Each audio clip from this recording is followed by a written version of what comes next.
Everybody, it's Tad Hargrave from marketingforhippies.com, and I'm here with Alison Braun, who we're talking for the first time. We've never actually spoken before, though I certainly am familiar with her work, and we're going to be talking about niching, because in the lead up for my Niching for Hippies program, I've been chatting with a lot of my colleagues about this topic, and I think Alison brings a very unique perspective to this, which I'm excited to explore. So Alison, welcome, and thanks for being here. And, yeah, my pleasure. I'm wondering if you can maybe just tell everyone what you do and a bit about your work. For sure. So I'm a former sex and intimacy coach, recently turned business strategist. And so really now what I'm passionate about, which isn't all that different from before, is helping women and a few extra special men boost their business libido. And I see that as kind of like the zest, the inspiration, the passion, and the drive to take action in your business, doing what you love, and obviously making a fabulous living doing it. Sorry, I had myself on mute. So I'd asked sort of in the pre-interview what you felt was missing in this conversation around niching. And one of the things you said was that there's this idea that sort of everything we value and have to offer, or all the value that we have to offer and all the gifts that we have to offer have to fit into one specific niche. And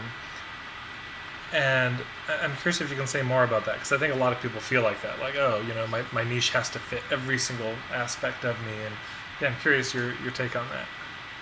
Yeah, so I'm sure many people can relate to this. I know that I definitely identified with it when I was starting off. It was like, oh, I've got all of these gifts, all these skills and tools and passions as well. Like, I think most of us identify as being like multi-passionate. And what often happens is when we feel like we have to niche, we have to pick a focus. It's like, oh, but if I pick a focus, that means that I can't do all of this other stuff that I'm also really excited about and share that with the world. I have to like narrow it down and like cut off aspects of myself to fit into this like little box. And I don't think that's absolutely necessary. I think that you can still fit those in. It might just look a little bit different than we think it should look like. Can you give some examples of that, of how that's been for you or what you've seen with other people with that? Yeah. For myself, I can talk about this specifically because I know intimately. And so for me, sexuality is like a huge interest. And typically people will say like, oh, if you're talking about business and, successful online marketing, you can't talk about sex. Like I've had several people say like, oh, as soon as you say sex in a title, then Google's going to put it in like the naughty list and all of this stuff, when in reality, that's a huge aspect of who I am. And it can add like a unique flavor to a business niche instead of actually detracting from it. So it actually sets me apart by bringing in that passion of mine, this huge aspect of who I am and what I feel has contributed to finding my purpose and my business focus. And so instead of cutting that off and saying like, okay, now that I'm going to do business strategy, that means I have to completely let go of this part of my life, which would have really felt like, like it would have felt hard for me to like completely let that go. And I probably wouldn't have done it. Whereas now, knowing that I can bring that in and have that be a unique flavor and like differentiating point for me, it can actually add to my business success instead of taking away from it. So I see that happening with a lot of people. Instead of actually taking aspects of who they are away from their business, by adding it in, it can, just add like a little extra like spark and spunk to their brand instead of completely cutting it off and like fitting into that little box. So for you, that's really a lot of the question is, how do you weave more and more of yourself into the niche, into the business that you're doing, instead of having it be a thing of like, I have to pick this one part of me and build my business around that. Yeah. Cool. I like that. Well, in my experience, it's true in that the more of us we bring in, inherently the more unique it is, because everybody's just unique anyway. So the more of us that we bring in, the more different and personalized the business becomes. And you'd also said that there's that fear of like, oh, but if I pick this one, I have to stick with it for the rest of my life. And I'm curious, because I know that's a fear for a lot of people, what your relationship to that is. Mm-hmm. I have that fear with pretty much everything. Commitment phobe. So Vrinda, actually, who you know, she says to date a niche and just like try it on for a while and see how that really fits. And that really resonates with me, because what I notice a lot is if you don't take action, you wait for that perfect piece of clarity, like that perfect fit, which probably doesn't even really ever exist, to be honest. We never actually end up getting to receive the benefits of having a focus, a niche. And if you actually pick something and date it, it makes it easier to step into it fully without feeling like, oh, this is like who I am, this is what I'm going to be doing forever. And then just like takes the pressure off a little bit. And I find that makes it a lot easier to receive the benefits of being focused without feeling the pressure to get it right. That's interesting. Yeah. I like that, the benefits of being focused, because I feel I see that again and again when people do pick some sort of focus. There are so many benefits that come from it. Of it's easier to be known for something. It's easier to write your marketing materials. It's easier to find people. It's easier to do just about everything in business when there is some kind of a focus. And yet we resist it so much. So I think taking the pressure out of it and treating it like the dating a niche is really helpful. And you'd also said this idea of looking at a niche as an entry point. I wonder if you can say more about that. This once again kind of ties into the concept of having all of these gifts and passions. And what I've heard from a lot of people who are really amazing, gifted people in their field, maybe they've been working in their field for like 10, 20 plus years. Obviously their span of depth of knowledge and ability to help people is so much greater than just like that one specific niche. And so the way I see it is that like entry point. So if you're talking about like doing all of this stuff right off the bat, like I can help you with this, I can help you with this and this, kind of like in your little video, I can help everybody. People don't feel like you get they're understood, or you're going to help them with the specific thing that they most need help with right now. And therefore you aren't able to help them at all. Whereas if you were to say like, I can help you specifically with this problem, they're like, okay, great, I'm going to solve this problem.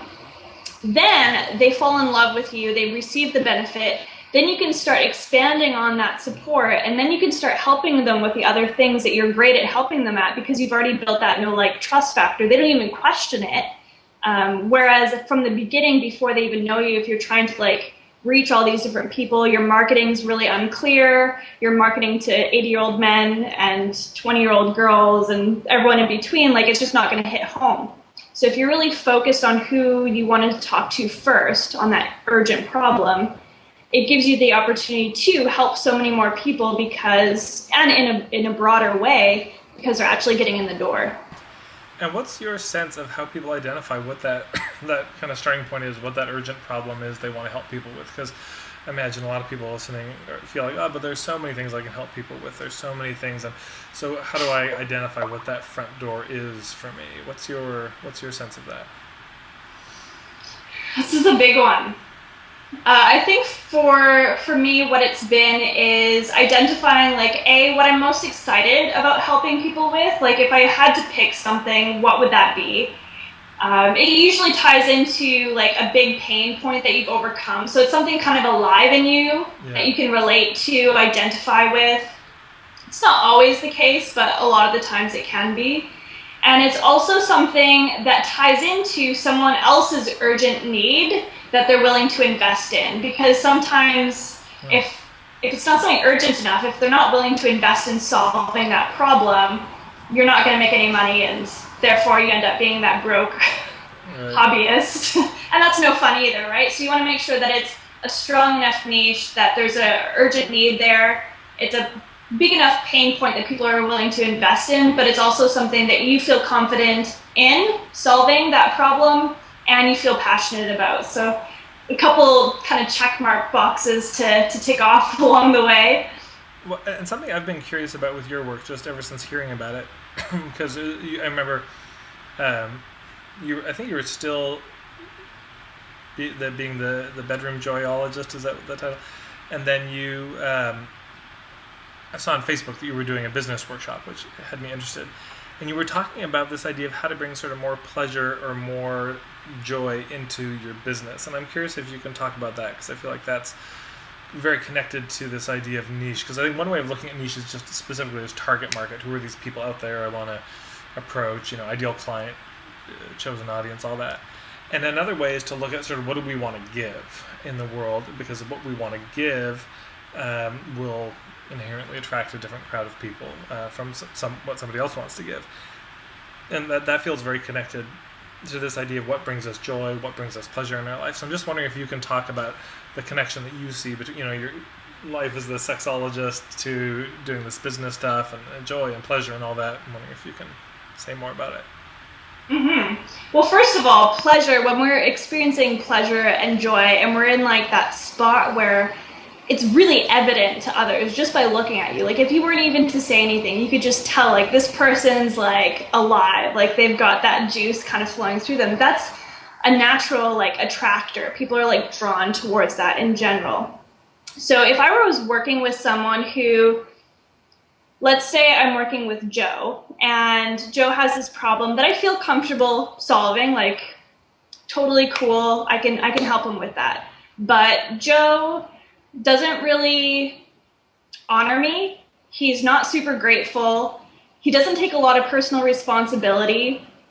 And sometimes I'm like kind of wondering like, oh, like I don't know how to help him with this specific thing. Then I get kind of stuck in that place of not feeling really confident, feeling drained, burnt out, and not lit up by my time spent with my client. Whereas if I'm working with Jane, and Jane's super grateful, she takes personal responsibility, she loves working with me, and what I'm helping her with is my zone of genius, like Gay Hendricks, not Gay Hendricks, but focusing on like the zone of genius. Then I'm better able to feel really confident in what I'm doing, feel lit up and energized by what I'm doing, feel the pleasure, and therefore there's like that kind of snowball effect of like more goodness happening, more pleasure, more joy, which attracts more of it.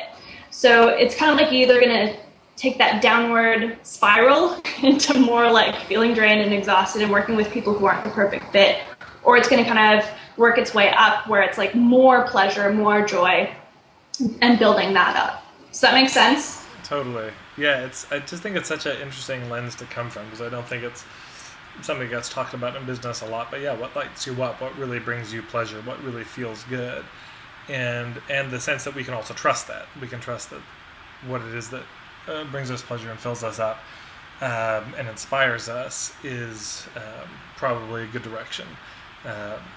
Yeah, so I love it. And I'd asked for some examples of businesses you thought were great examples of niche businesses, and there are a few, and I'd love to maybe share them and have you just share why you think they're such a great niche business, or what you think the niche is.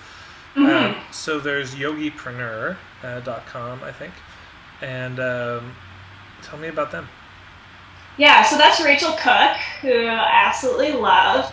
And she focuses on helping yogis, like people in the kind of yoga wellness industries, create a sustainable, conscious business. So it's in alignment with their values and helps them to actually be profitable and portable, so that they're not just like carting themselves around all over the place, doing like 10 yoga classes a day and being completely like exhausted, making like $100 a day. But instead, they're working and sharing their gifts in a way that allows them to be a little bit more portable, usually, honoring their values and getting paid well for what they're doing by focusing on something more specific that sets them apart. So that's what I really love about Rachel, is she's really focused to like, yoga entrepreneurs, which is a pretty focused niche, I think. Totally. And what about our mutual friend and colleague, Christina Marassi? Christina is wonderful because she really focuses on really weaving in all of your gifts, similar to what I do. And she's got that that kind of like celebrity energy to her while still being like that healer, past yogi, Burning Man healer type. And so I think the people that are drawn to her naturally identify with that, but they see who she is now. So by being all of who she is, but still being focused in like building an ecstatic brand, like building a brand that is who you are and weaving in all of your gifts, that really sets her apart instead of like the typical, you need to do this and fit into this box. So her brand is really clear around weaving in all of your gifts while still like kind of stepping out from your healer, like money issue kind of self to like being really vibrant and ecstatic and wealthy in your brand while still being conscious and kind of being of service to the world. Yeah, she's great. What about Sally Hogshead with How to Fascinate? Yeah, this is a really interesting one.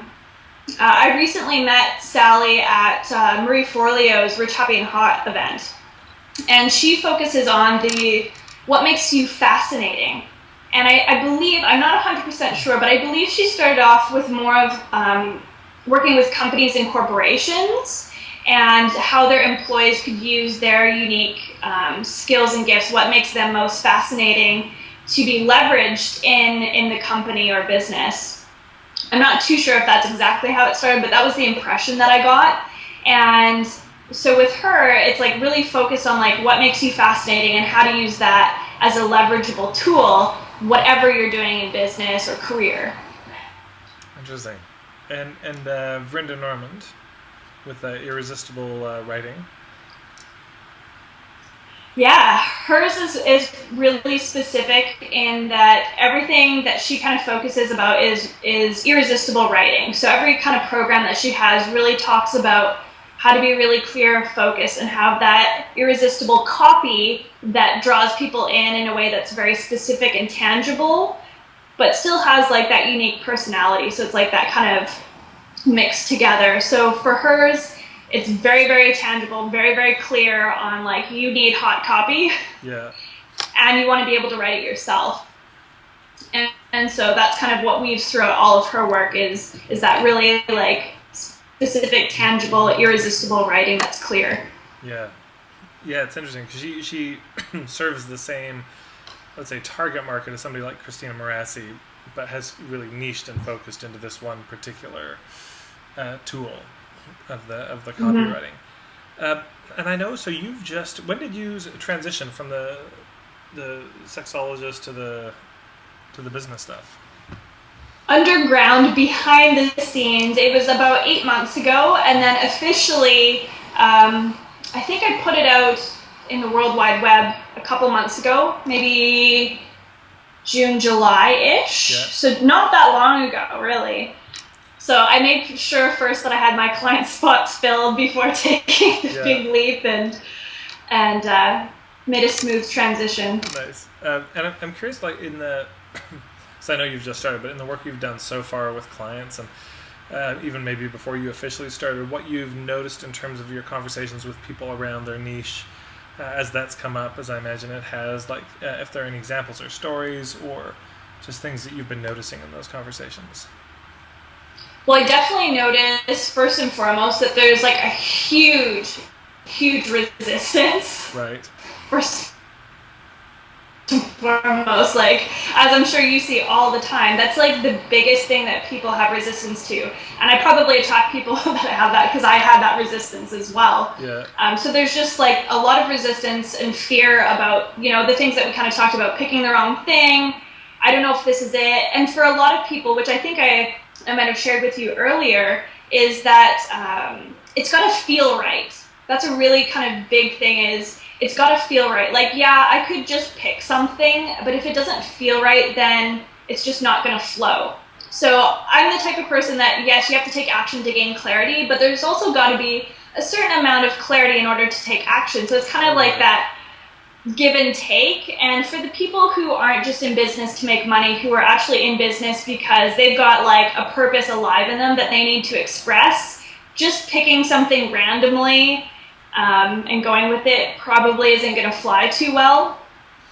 So you kind of have to have that little bit of weave there. And so that's kind of what I see the most is there's like this, it's got to have that balance of hitting home and getting over the resistance that's probably holding them back from finding that. Yeah. The whole piece of it feeling right feels really important for me because it is easy to feel pressured into, well, I need a niche, everyone says I have to have one, and then picking one that doesn't feel right.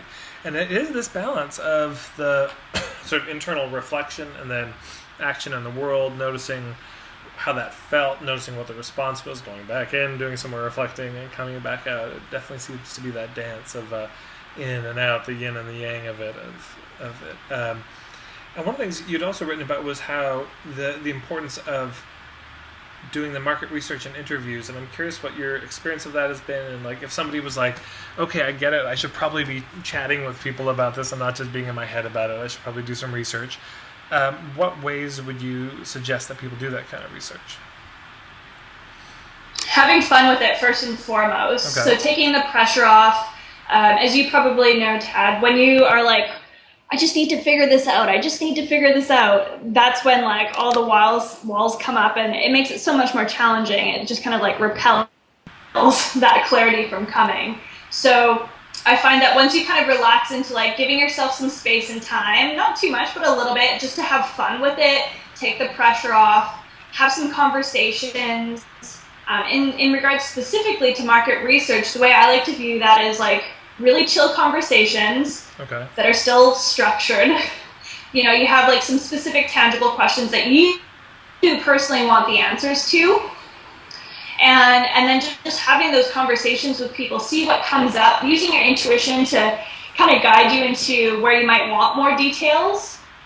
And then using that to really find out like, you know, how much people are willing to invest, what kind of forms do they want their information from, how do they think through that issue, like what are the words that they use. Those are the things that are most important in your marketing. Is like, it's not about like what you think, right. It's what your ideal clients think. And usually there's an overlap if you're really focused based on your personal experience. It becomes a lot easier, but you know, you want to be using the words that your ideal clients are using.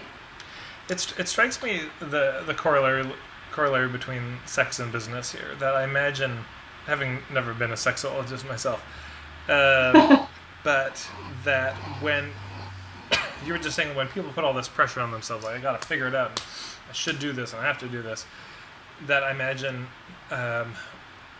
when intimate partners experience that as like this feeling of pressure around sex, I imagine that just shuts down everything. And I'm curious, when you used to work with couples around sex or people around that, and they were putting all that pressure on themselves, what would you do with them to help them? How would you help them get over that pressure? Because I do see it when people put that on themselves around this niche question or anything in business. It just, people get into their heads a lot. Sometimes then it's just like the most obvious thing, but they can't see it because it's just, there's so much pressure. So I'm curious, in this other arena, how did you help people get over that? That's where the pleasure piece comes back in. So often I would give kind of like a pleasure prescription. So based on their personality, what they love, who they are, I usually take away all obligation. So anything that you're shoulding about, anything that you have to do or need to do, you know, taking that off the table and just having fun, taking away all pressure and just focusing on the things that light you up, that get the creative juices flowing, that will get you, like you said, out of your head, back into your body. For both in the bedroom and in business, that's going to be your like fastest way to get back into that place of inspiration and clarity, is when you're in your body instead of like thinking and spinning in circles. Because like you said, that kind of puts a wall there that nothing will get through, even if it's like right on the other side. So some of the greatest things are anything that like will get those creative juices flowing, really. Can you give examples of people who are stuck, and what kind of pleasure prescription you would give for people? So yesterday I was talking with a client, and she's definitely coming from a place of like being really overwhelmed, overworked. She's got a lot on her plate. So what she did is she actually fired one of her clients who was not paying her properly and wasn't aligned value-wise. So she let go of that client to open up some free space. And in that free space, her prescription was to go dancing with a hot Latin boy who she's been attracted to, and go to the beach and socialize. So for her, she spends a lot of time sitting at the computer, working, and not like getting out there and having conversations. So going more into like the deeper work, for her, it was like really living from a heart space. And she really like wanted that to be her life philosophy and come from that place always. But there was like a little bit of like closure and some blocks happening there. So what needed to happen was her to like open up and be like, okay, I'm going to open myself up to like that bubbly, flirty energy that's here, but it's just been kind of stuffed down for a while. Go have some fun, open myself up, live from my heart, have some great conversations, and get back into my body, back into like my innate kind of personality, so that when I come back to business, it'll be from a place of like joy and inspiration and me versus like the person that's been sitting at the computer for the last 12 hours like stressing out. I love that. Do you have a sense that is it different for men and women, this whole pleasure thing, or what's your sense of that? Not really. The activities might be slightly different. I mean, chakra-wise, right. For women, our genitals are a little bit higher up. So for men, it's the root chakra that you're working with more so than the sacral chakra. But generally, for men, it might be more like getting really like grounded in earth, whereas for women, it's a little bit more creative. So for men, it might be slightly more primal. But it can kind of go both ways. And I mean, in general, for everyone, taking the pressure off is a huge help. Totally. I'm sure any guy can tell you that when he feels pressured in the bedroom, nothing's going to happen. And the same thing goes with business. Yeah. It is interesting because I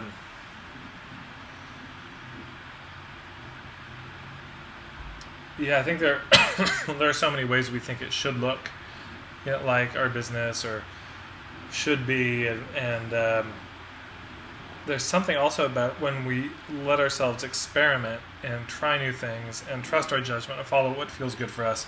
It's often when the best ideas come, and sometimes they're very off the cuff and spontaneous, but they end up being the best idea ever.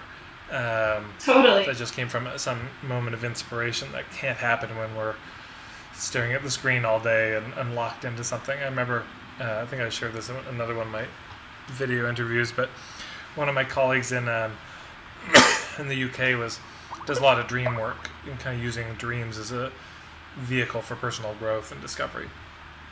And he was like, I don't know around the niche though, like what is it, do I do single moms, do I do professional men, do I do all these things? And he was just really stuck about it, and there was so much pressure on it. And I was like, maybe it's just people who are fascinated with the idea of using dreams as a tool of personal growth. Maybe that's like the starting point. Maybe within that there's something more. And he was just like, oh. Like, oh, right. Maybe it's just that simple, but hard to see when we're in it, which I think is maybe also part of the argument for like getting out of that sense of pressure, is we get to just get some perspective and see things. And yeah. Cool. Do you have any other thoughts you want to share on this whole niching thing?